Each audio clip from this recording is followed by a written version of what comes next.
Go to one of your top trends for 2024. It came out on January 2nd of this year. What's one of the top trends? A golden year for gold. Gold is up over $600 an ounce. Over $600 an ounce since we made that forecast. Just the beginning. Just the beginning. And Bitcoin is now, the cryptocurrencies, they've lost their flair. They don't have the flair they used to have. Because if people weren't buying all of these cryptos, gold prices would be more than double what they are. In today's news recap, gold, silver rally on lower bond yields, USDX, and better safe haven demand.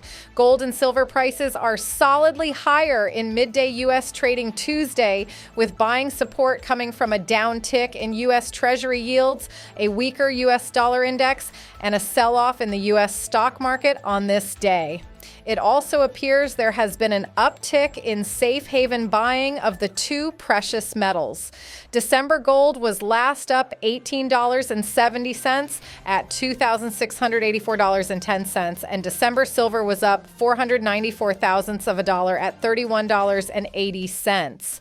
Crude oil prices are sharply lower today and trading around $70.25 a barrel. However, gold and silver rallied despite the big drop in oil prices today.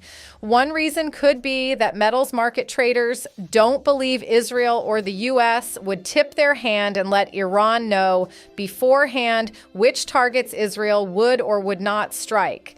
Technically, December gold bulls have the solid overall near-term technical advantage.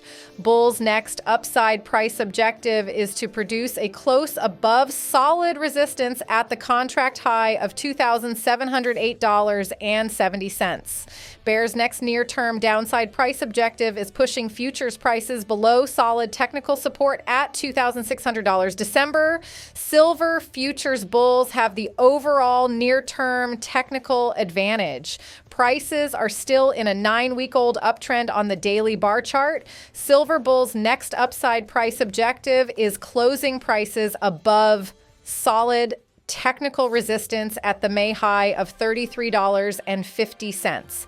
The next downside price objective for the bears is closing prices below solid support at $30. First resistance is seen at $32 and then at $32.50. Now we'll show you more clips, but first smash the subscribe button and share this video with a stacker. Enjoy the episode. Go to one of your top trends for 2024. It came out on January 2nd of this year. What's one of the top trends? A golden year for gold. Gold is up over $600 an ounce. Over $600 an ounce since we made that forecast. Just the beginning. Just the beginning. What's very important, what goes up must come down, right? There's always the swings. In gold's rise of over $600 since January, it's gone down like at the worst downtime it hit, we would go down like $100 an ounce. That it has not had a big decline in this long is very important to watch. I started buying gold in the late 1970s. It was $180 or $163 an ounce. And that's when I became a trend forecaster. I write about it in the book Trend Tracking. When the Iranian conflict was breaking out, how they taught us to hate Iran without knowing how the United States overthrew the democratically elected government of Mossadegh in 1953, along with the UK, because he had the nerve to say that oil does not belong to Anglo-Iranian oil, better known today as BP, or Standard Oil, better known today as ExxonMobil. It's the Iranian people's oil. And Churchill and the CIA overthrew the government. People had no idea about it. They just taught us to hate the Iranians. And I said to myself, boy, I bet gold and oil prices are going to go up. And I started playing the futures market. That's when I became a trend forecaster and quit my job. So going back, we are on the cusp, as I said, of the worst socioeconomic and geopolitical crisis on earth that we've ever seen. And gold is the number one safe haven. And Bitcoin is now the cryptocurrencies, they've lost their flair. They don't have the flair they used to have. Because if people weren't buying all of these cryptos, gold prices would be more than double what they are. But what happened, like, for example, when inflation's skyrocketing, like places in Argentina, where it's, like 300%, people aren't buying gold. They're buying tiny bits of cryptos to try to keep their currency from going to zero. That's ending. I'm very bullish on it for a long time, but I believe that now the safe haven money is going into gold. And also, much of the world has had enough of the United States geopolitical and socioeconomic hegemony. So you got the BRICS. We could see in the very near future a currency coming out backed by gold. Gold to me is no question about it. Nothing size, and I don't give financial advice. We say this is what's going on. This is the way we see it, and here's our forecast. And that's in today's news recap, why silver investors should pay close attention to copper. For most investors, gold and silver are inseparable, like peanut butter and jelly or two peas in a pod. This mindset leads them to look at gold for signals on silver's future price movements and vice versa. Although silver's price is indeed strongly influenced by gold, few realize the significant role that copper also plays in shaping silver's price movements. To understand the price relationship between two assets, examining their correlations can be highly insightful. Not surprisingly, gold and silver exhibit a strong correlation. What's particularly striking, however, is the strong correlation between copper and silver. The strong price relationship between silver and copper is clearly reflected in long-term charts of the silver to copper ratio, which has remained remarkably consistent over time, despite periodic fluctuations around the average of 6. The close relationship between silver and copper can be attributed to factors influencing both supply and demand.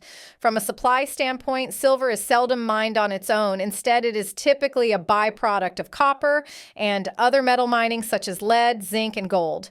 On the demand side, both silver and copper have substantial industrial applications, driving significant industrial demand for both metals.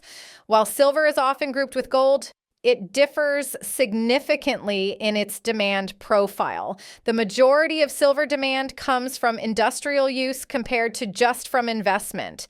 Furthermore, the rapid growth in industrial demand for silver likely explains the rising correlation between silver and copper in recent years. In contrast, gold demand is largely fueled by investment and jewelry, with much of that jewelry also serving as a form of investment, especially in developing countries like India and China. Both copper and silver are far more sensitive to the economic cycle compared to gold. For instance, when a recession looms, both copper and silver prices tend to decline in anticipation of reduced industrial demand. Conversely, when the economic cycle is on an upswing, both copper and silver prices typically rise in anticipation of increased industrial demand. Gold, by contrast, is traditionally viewed as a safe haven asset that investors turn to during times of crisis. Now we'll show you the best clips of the latest interview, but first smash the subscribe button, turn on notifications, and share this video with a stacker. Enjoy the episode. Germany, let's go back to 2019, just before the COVID war. Germany was on the cusp of recession. That's right. Look up the data. The COVID war starts. They pumped in countless trillions of dollars. Government buying corporate bonds. There's negative interest rate policy. They artificially propped up the markets. They caused inflation by dumping all this cheap money in and artificially boost. Now it's going back to reality. So Germany's going back to where it was in 2019 and the rest of the global economy. Germany is the largest, as you well know, economy in the EU and the third largest in the world. China, the second largest. Their economy has gone to crap because of 3 years of zero COVID policy. The reality is hitting. Everything was artificially boosted up. And now the crash is coming. There's no way to inflate this because they're going to be lowering interest rates. That's going to bring inflation up, but that's not going to boost the economy that much because the people are busted. 3/4 of Americans are having trouble meeting their debt level, paying their debt. The interest rates, average interest rates on credit cards in America, nearly 22%. 22% interest when you're late on your payment. Hey, how about the mafia? Hey, whoa, hey. If the Italians were doing that, hey, look what they're doing. Oh, but the banksters could do it. The American people had to pay $14 billion in debt for late payments. Late payments, $14 billion last year because of the high interest rates. So the whole thing is going down everywhere. You're looking what's going on with Volkswagen, cutting back. You mentioned the trade wars going on. China's not, now China's retaliating. No, this is the beginning of the end. We are going through the worst geopolitical and socioeconomic crisis in the history of the world, part 1 and part 2, because what no one is talking about, other than the Trends Journal, is the office building bust. You have an office vacancy rate, nobody in there, in the United States, in the largest cities, of 24%. Vacant. Your office occupancy rate, meaning people going back to the work, 51%. Okay, I own the office building. How am I going to pay my debt, my loan, when I don't have tenants anymore? They're all leaving. They don't need all this space. How are the banks going to cover the losses? Because when they dumped all that cheap money in and people started putting money in the bank, oh, the banks bought treasuries. Oh, you bought treasuries when interest rates was 0? They ain't got the dough to cover this. There's going to be an office building bust. It's going to cause the banks to go bust. That's going to be the greatest financial crisis, way worse than the Great Depression. But don't worry. When all else fails, they take. What do you think of Celente's predictions? Is he spot on? Do you disagree with him? Post in the comments section your honest opinion and share with the stackers if you're preparing for a major recession in the upcoming months. Now check this video right here and I'll see you on the other side.